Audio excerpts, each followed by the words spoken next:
Hello, you're watching World Talks on TVP World. My name is Sascha Fahrbach.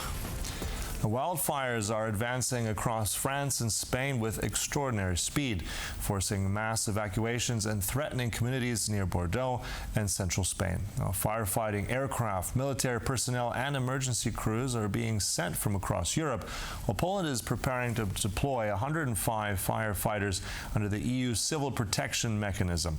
Joining us now to discuss the latest is Mikołaj Gumulski, Climate Campaigns Coordinator at Greenpeace. Welcome back to TVP World. Good morning. So I'm looking at the scale, and just to understand it even more, these are terrible images we're seeing. I want to just share with you and our audience just a clip from the Spanish Prime Minister, Pedro Sanchez, what he had to say about the scale of these wildfires.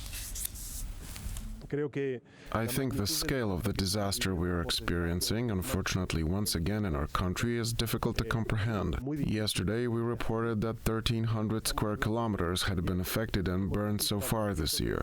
Today, less than 24 hours later, that figure has already risen to more than 1,500 square kilometers. I mean, there we have like almost 150,000 hectares of this, less than 24 hours. I mean, what does it tell us about the scale of this fire? Yeah, this scale is truly horrific. More than 300,000 people had to evacuate.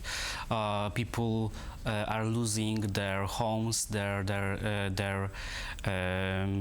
lives even. The size of this wildfire is very huge, and it's horrific. And this event happened just after one of the warmest Junes in the European history. We saw a multitude of places where there was a temperature records breaking, more than 40 degrees in almost all of Europe, even here in Poland. And now we see the consequences, because the vegetation, the soil is very dry, and that creates perfect conditions for events like this, which take people's lives, homes, and undermine our safety. Mm-hmm. And I think also, as you said, some of the hottest days we've had in recent weeks across the continent, really record-breaking. But it seems we move forward in the next season, it becomes a new higher record. So tell us a little bit more. Is this now, do you see this as an isolated incident? I mean, we've seen fires across Europe before, unfortunately also devastating, or is this now becoming more of a new normal? Sadly, it is becoming a new normal, but it is not a new normal that we should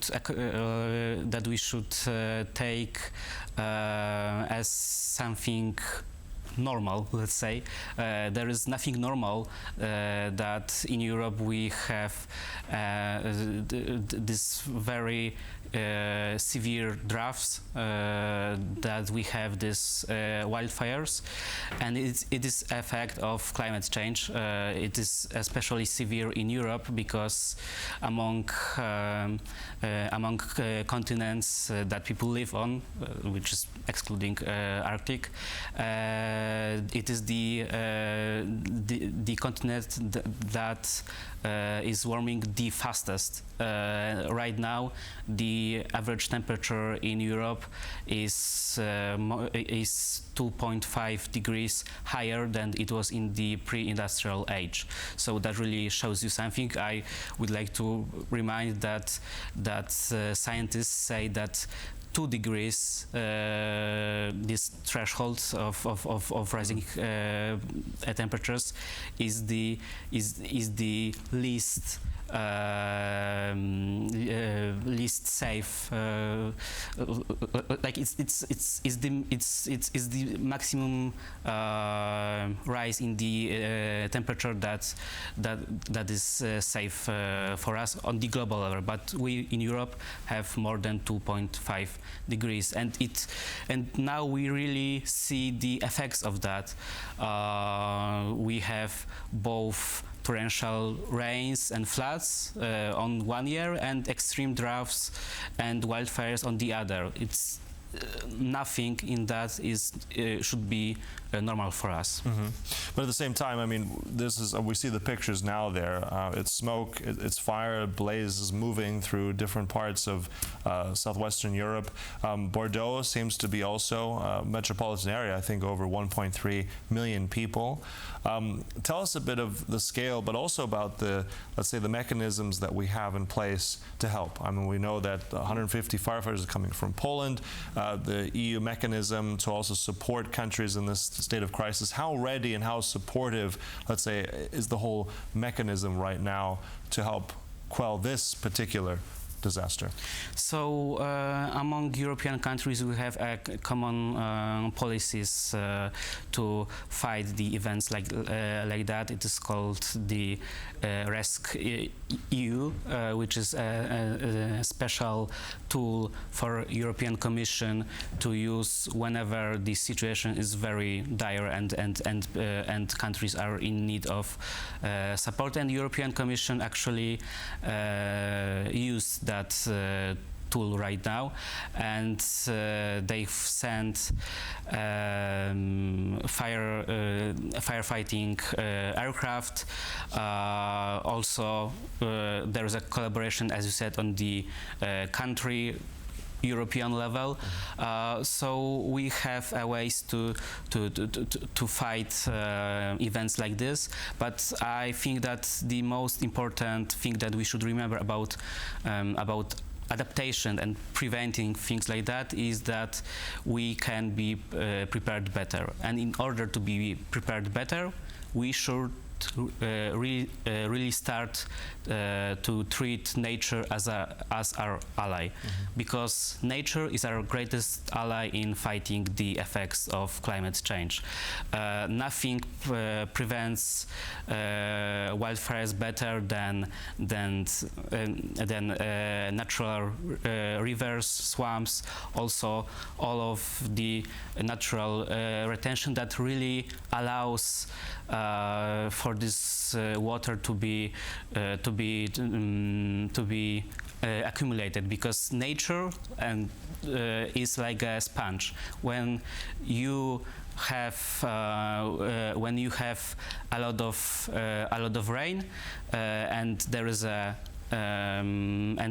danger of flood, it allows to accumulate that water and lessen these effects. And after that, when we have events like this, there is just more water in the vegetation, in the soil, and that should really show us what we should aim for. Yeah, more nature-based solution instead of just treating nature as just a resource to gain, I don't know, wood or other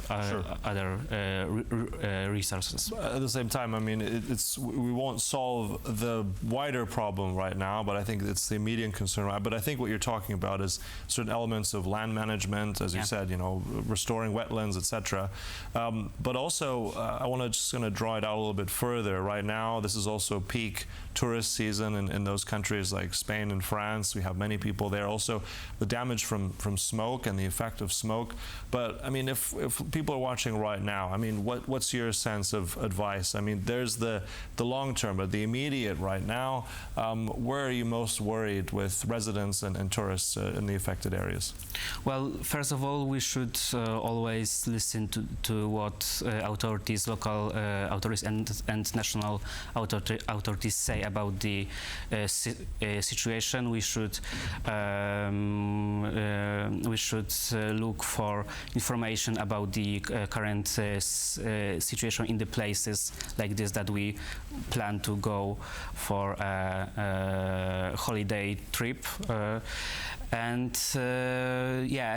the other, if something like that happens, like the obvious immediate thing is to focus on evacuating yourself and your family or friends.